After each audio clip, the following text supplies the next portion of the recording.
Bismillahirrahmanirrahim. Assalamualaikum warahmatullahi wabarakatuh. Tajuk kami untuk final project kali ini adalah isu daging import. Apa tu daging import?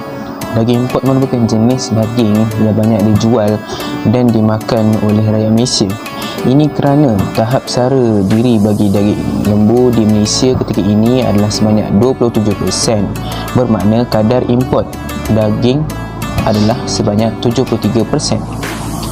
Pelbagai strategi telah dilaksanakan untuk meningkatkan pengeluaran dan tahap sara diri 40% menjelang 2015. Bagi menampung keperluan negara, Malaysia perlu mengimport daging dari luar negara seperti India 80,000 tan metrik atau 80% daging kerbau, dan selebihnya diperoleh daripada Australia, New Zealand, Uruguay, Argentina dan Brazil.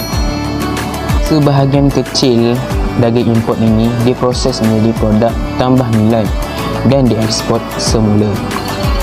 Pengimportan daging kerbau dari India telah lama dijalankan semenjak awal 80-an lagi. Sehingga kini, semua proses pengimportan termasuk pengeluaran dokumen seperti sijil kesihatan veterina, sijil halal dan label pembungkusan daging yang dikeluarkan oleh pihak di India jelas menyatakan daging yang diimport adalah daging kerbau. Perkataan buffalo meat digunakan dan bukannya India beef, memandangkan ia merupakan isu sensitif di India. Di samping itu, pihak Jabatan Perkhidmatan Veterina yang mengeluarkan permit import jelas mencantikkan perkataan daging kerbau dalam permit yang dikeluarkannya. Lanjutan daripada itu, pemeriksaan bagi tinjauan verifikasi juga dijalankan di pintu-pintu masuk negara yang kini dipertanggungjawabkan kepada Makis. Isu yang sama ini juga pernah berlaku berulang-ulang kali dan dibangkitkan dan dijelaskan oleh Menteri Pertanian di dalam Dewan bagi menjawab pertanyaan beberapa ahli parlimen. Pada masa ini, Malaysia membenarkan pengimportan daging dari India dengan mengambil kira beberapa kaedah-kaedah pencegahan penyakit tersebut dari merebak ke dalam negara.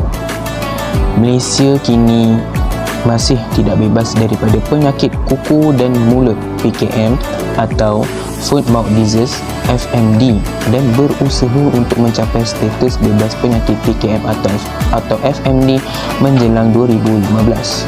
Indonesia merupakan sebuah negara tidak membenarkan pengimportan daging kerbau dari India untuk mengekalkan status bebas PKM atau FMD, iaitu sejenis penyakit ternakan yang mudah menular di kalangan ternakan yang berkuku seperti lembu, kambing, unta dan sebagainya.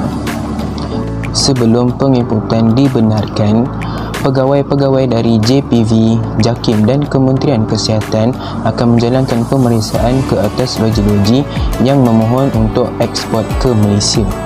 Hanya loji yang mematuhi syarat-syarat sanitari dan fitosanitari SPS dan halal sahaja yang diluluskan.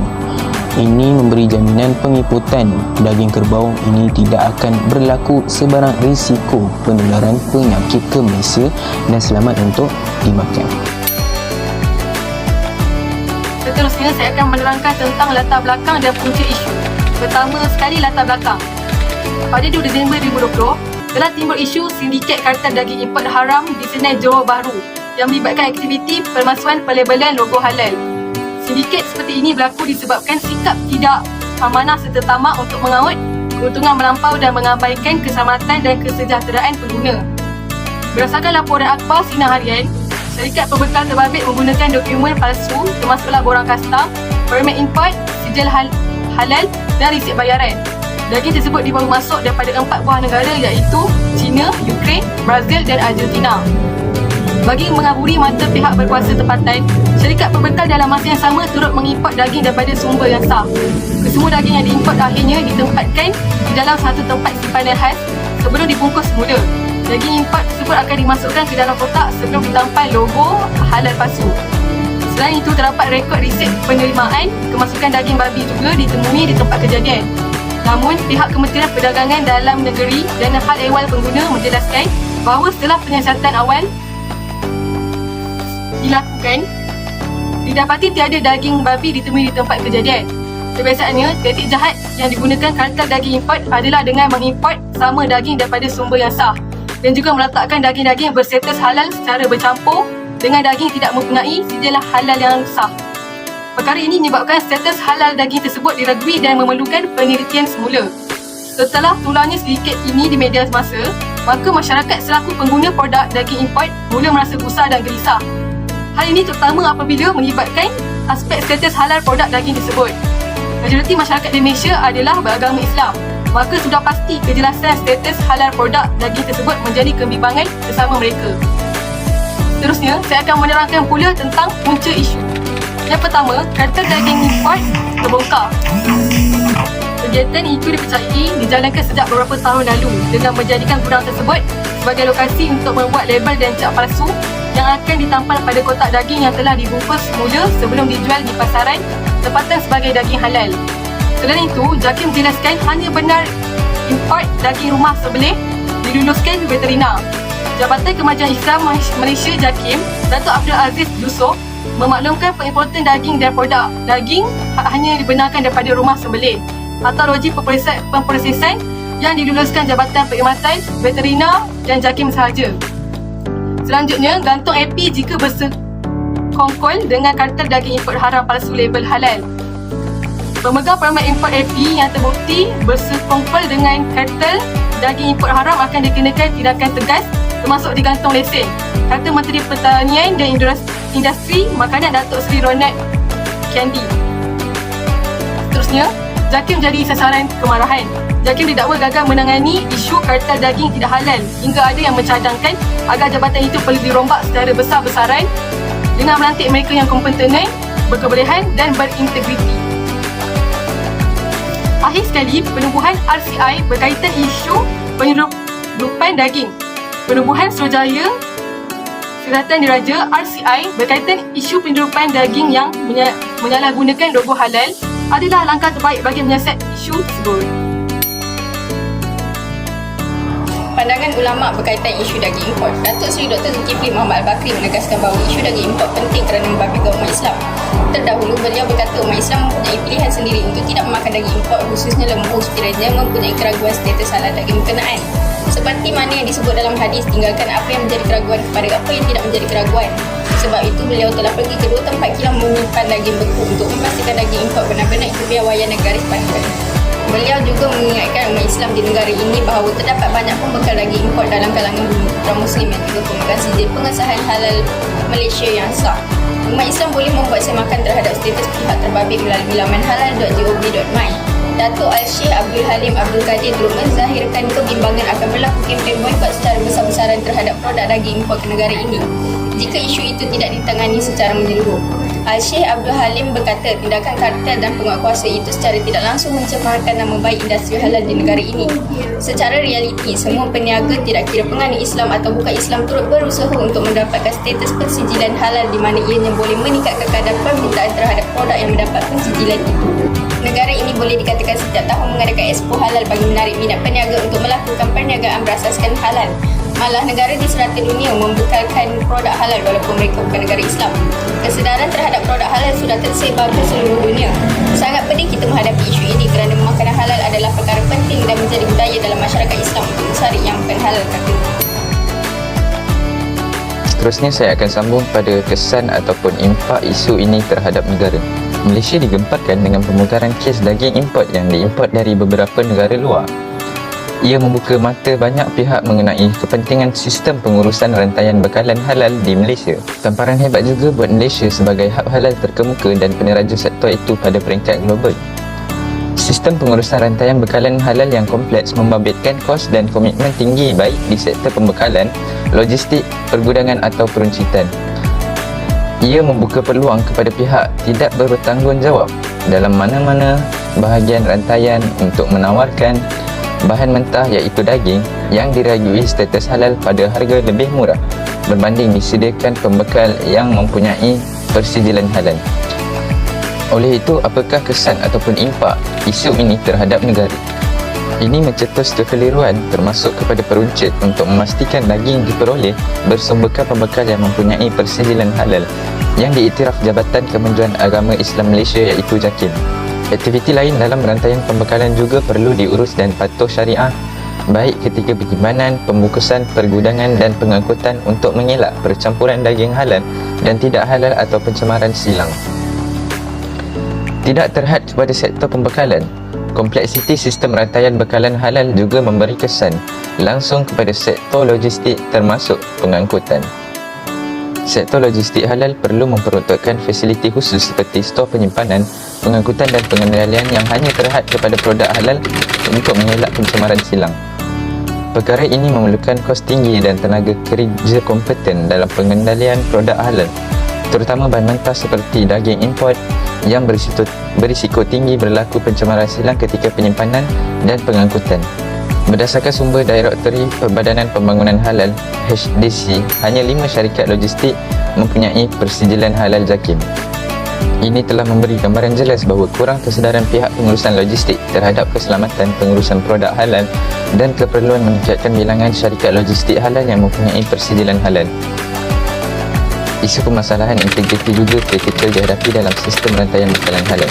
Ini terbukti melalui pendedahan mengenai pembabitkan beberapa pegawai tertinggi dalam proses kelulusan import. Kes berkaitan kartel daging benar-benar menjejaskan dan menimbulkan persoalan rakyat kepada nilai integriti pihak berkuasa negara, sekaligus mencalahkan reputasi keseluruhan sistem pentadbiran halal negara. Secara makro, walaupun isu nilai integriti hanya membabitkan beberapa pegawai, keseluruhan organisasi turut terpalit secara tidak langsung dan ia perlu dipandang serius.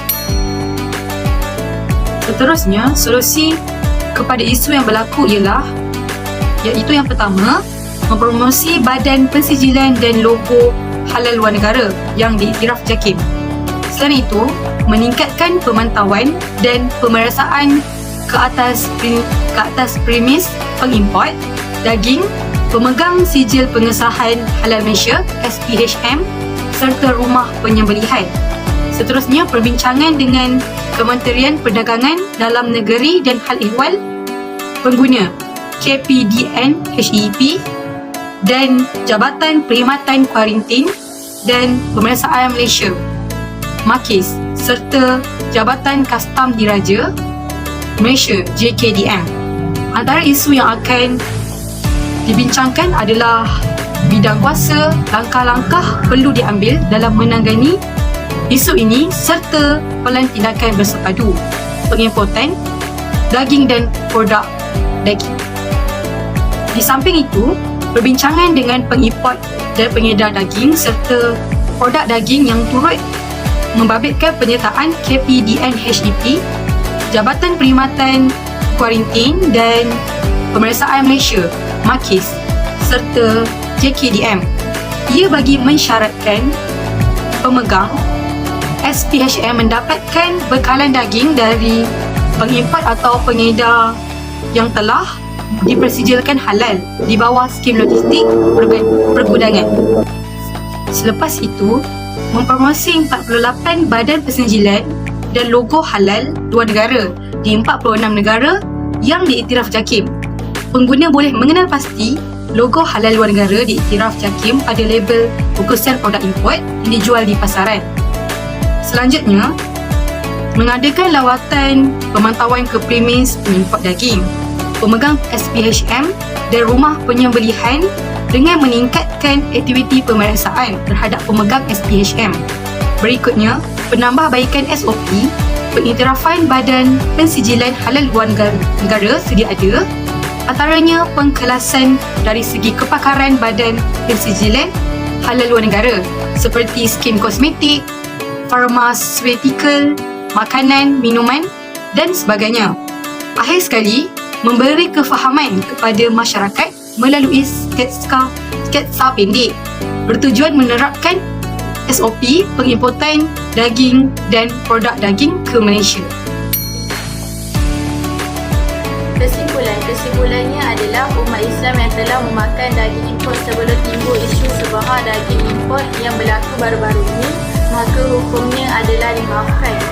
Perkara ini berdasarkan dalil-dalil syarak yang memberikan hukum berdasarkan kepada keadaan asalnya, iaitu halal sehingga terdapat bukti yang mengubahkannya dan memberikan keuzuran dan keringanan dalam perkara yang tidak disengajakan dengan syarat meneliti melalui logo halal pada paket dipesan terlebih dahulu sebelum membeli.